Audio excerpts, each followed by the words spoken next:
हर हर महादेव, जय शिवराय, जय महाराष्ट्र.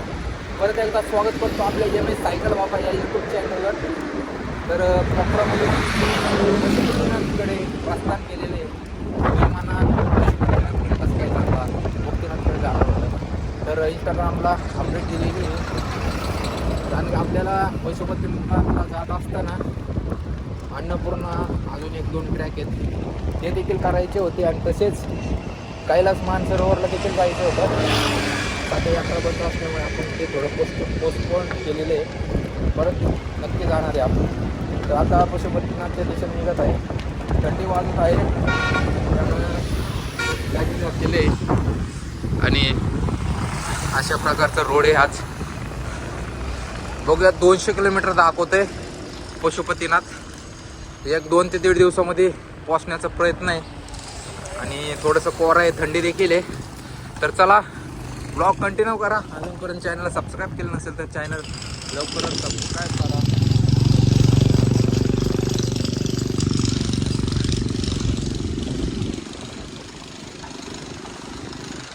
मित्रांनो, दुपारचे 12:30 वाजले आणि त्या ठिकाणी सूर्यदेवाचं अजून दर्शन झालं नाही आपल्याला. मागं झालं होतं सकाळी. आता पूर्ण कोराच कोरा आहे. पूर्ण कोरा आहे, पाहू शकताय. पूर्ण कोरा आहे, थंडी देखील वाजत आहे.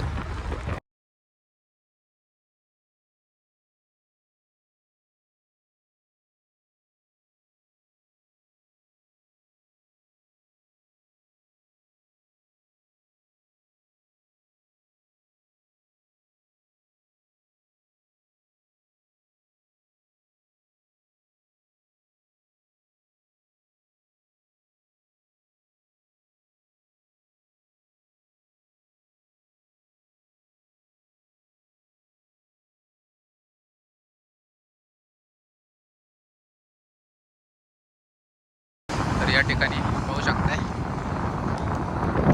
खडी क्रशेट. अशा प्रकारे या ठिकाणी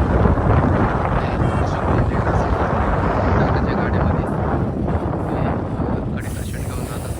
तसं बघाल तर या ठिकाणी आपले हे पाहू शकता, हे आहे दिव्यांचे रिक्षा. आपले भारतामधले सर्व काही प्रोडक्ट या ठिकाणी आहेत.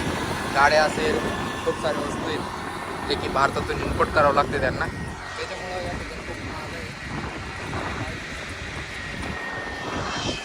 नमस्कार मित्रांनो, 3 वाजलेले आहेत. आपल्याला वाटलं रोड तसं सपाट असेल, परत आपण आता चढतच आलेलं आहे. पाहू शकतात चढाई. इथून देखील पुढं चढायचे. तर माहीत नाही किती किलोमीटरचं चढाई आहे. तर बघूयात. 3 वाजलेले आहेत. 2 तासामध्ये जेवढं होईल तेवढं थांबण्याची व्यवस्था बघावं लागेल. कारण की लांबपर्यंत गुगलवर तर काय आश्रम दाखवत नाही, काय मंदिर पण दाखवत नाही. तर बघूयात 5 वाजेपर्यंत जिथं जागा भेटेल तिथं थांबून घेऊ. कारण पुढं माहीत नाही कशा प्रकारे रोड आहे. कारण जंगल असलं तर परत आपल्याला त्रास होऊ शकतो रात्रीचं. त्यामुळं 5 वाजेपर्यंत जेवढं होईल तेवढं चालूयात.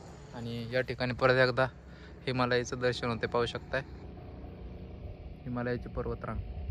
तर नमस्कार मित्रांनो, 6 वाजले. थांबण्यासाठी काही जागा नाही भेटते आपल्याला. माझं मंदिर होतं पण ते व्यवस्थित म्हणजे त्या ठिकाणी कोणच नव्हतं आणि नदीच्या किनारी ते मंदिर होतं. त्यामुळं त्या ठिकाणी थांबणं पण थोडं रिस्क होतं. मग आता मी मुगलिंग म्हणून एक ठिकाणी या ठिकाणी आलेलो आहे. या ठिकाणी बघाल तरी साधू मारवाडी भोजनालय या ठिकाणी हॉटेल दिसलं मला, पूर्ण प्युअर व्हेजिटेरियन आहे. त्या ठिकाणी थांबलं तर ते दादा बोलले की तुम्हाला 500 रुपये नेपाळी 500 रुपयामध्ये या ठिकाणी रूम दिलं जाईल आणि 200 रुपये जेवणाचे, म्हणजे नेपाळी 700 रुपये या ठिकाणी आपल्याकडून ते घेणार आहे. आणि आपले भारताचे 450 ते 500 रुपये. तर आज काय ऑप्शन नसल्यामुळे आपल्याला या ठिकाणी थांबावं लागत आहे. तर या ठिकाणी आपली सायकल आहे. तर याच ठिकाणी आजचं जेवण करून याच ठिकाणी थांबणार आहे. प्युअर व्हेजिटेरियन आहे, पाहू शकता तुम्ही. तर या ठिकाणी जेवण आलेले भात आहे, डाळ आहे, हे 2-3 भाजी आहेत. अशा प्रकारे त्यांना रोटी सांगितलं, रोटी जेवणाचं बनवावं लागेल. ते जेवण म्हटलं आपलं करूया सुरुवात.